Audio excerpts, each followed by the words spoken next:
Hello children, welcome back.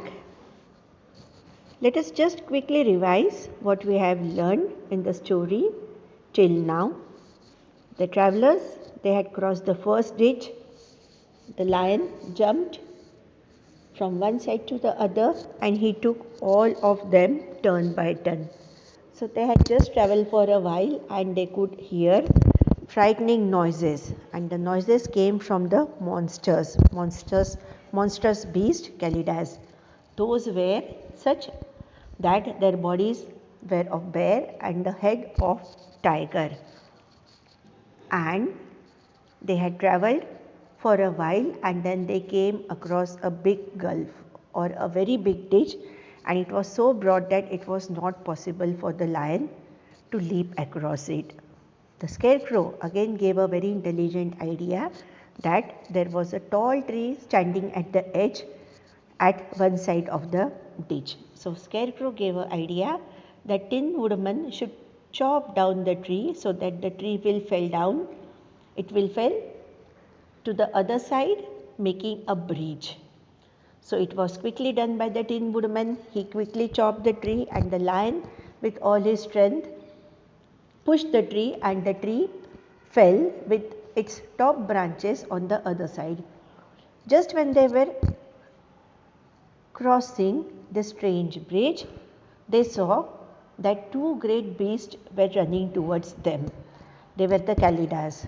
The lion, though it required bravery, but still it gave such a terrible roar that even those Kalidas, they stopped for a while and they stared at the lion with surprise. But then what they saw, that they are much bigger than the lion, and the lion is alone. He is only one, and Kalidas, they were two. So they thought that now they need not fear the lion, and they came running towards them. So the last line where we are lost, for they will surely tear us to pieces with their sharp claws. Those who have missed the line, we will read one paragraph once again, last but one paragraph, but seeing. So please put your pencil on those words. But seeing that they were bigger than the lion, and remembering that there were two of them and only one of him. Lion was alone and Kalidas were two. The Kalidas began to rush forward. This much we have read, but this is just to maintain the continuity of the story. And when the lion crossed the tree, what they saw, that the Kalidas are also crossing the bridge that was made by the travelers. Now what the lion said to Dorothy, this we are going to start. But let us start our day with a positive thought. A positive attitude can really make dreams come true, and this is very true because we look forward to every situation to find out some opportunities from the situation, and then we have a totally different attitude to look at these situations. So last line I am reading, and then we will move on to page number 55. We are lost, for they will surely tear us to pieces with their sharp claws.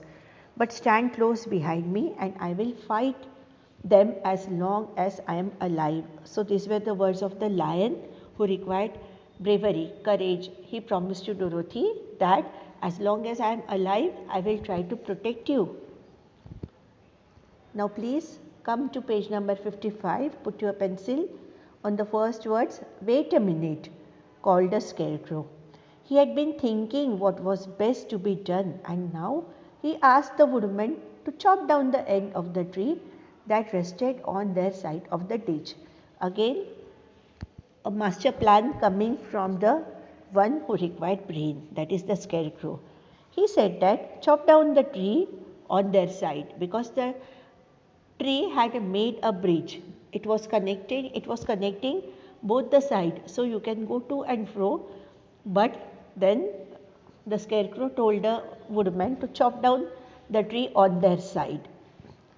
The Tin Woodman began using his axe at once, and just as the two Kalidas were nearly across, The tree fell with a crash into the gulf, carrying the ugly, snarling brutes with it, and both were dashed to pieces on the sharp rocks of the bottom. So, intelligent idea coming once again from the scarecrow. He told Tin Woodman to chop down the tree on their side. So, without wasting a moment, Tin Woodman did it as he was told to do. As soon as the tree was chopped and the Kalidas were about to cross, about to reach the other side, what happened? The tree fell down in the ditch, making a great noise and snarling, because they were making noise all the time.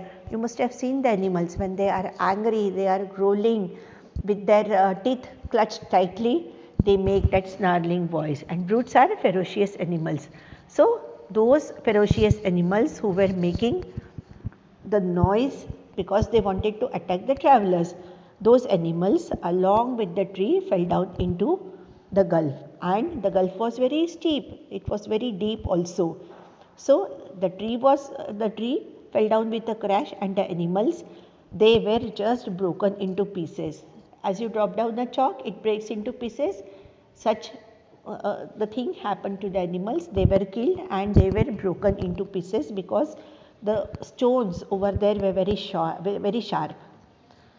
Well, said the cowardly lion, drawing a long breath of relief, I see we are going to live a little while longer, and I am glad for it. And I am glad of it, for it must be a very uncomfortable thing not to be alive. So all breath, the travelers breathed a sigh of relief because they knew that they are safe till any other situation arises. So lion said that I am very happy to be alive because it's not a good thing to be not to be alive. Those creatures frightened me so badly that my heart is beating yet.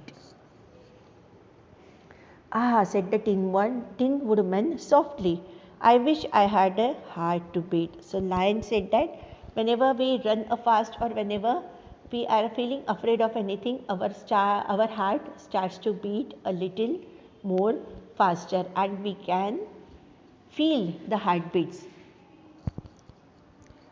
Well, said the cowardly lion, drawing a long breath of relief, happy to be alive. I see we are going to live a little while longer, and I am glad of it, for it must be a very uncomfortable thing not to be alive. Those creatures frightened me so badly that my heart is beating yet.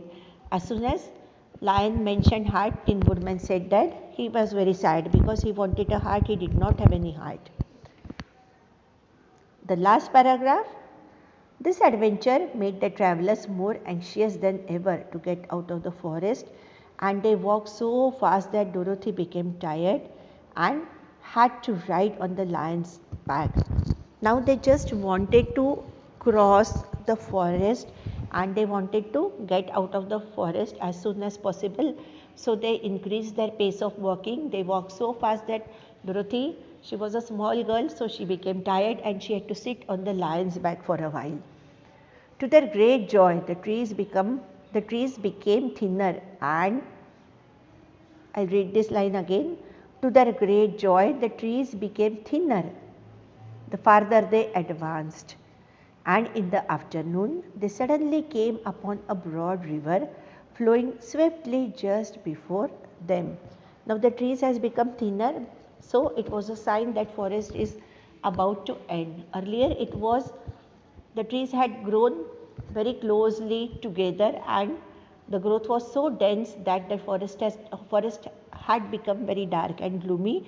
But now, to their surprise, to their amazement, they were delighted to see that the trees have become thinner.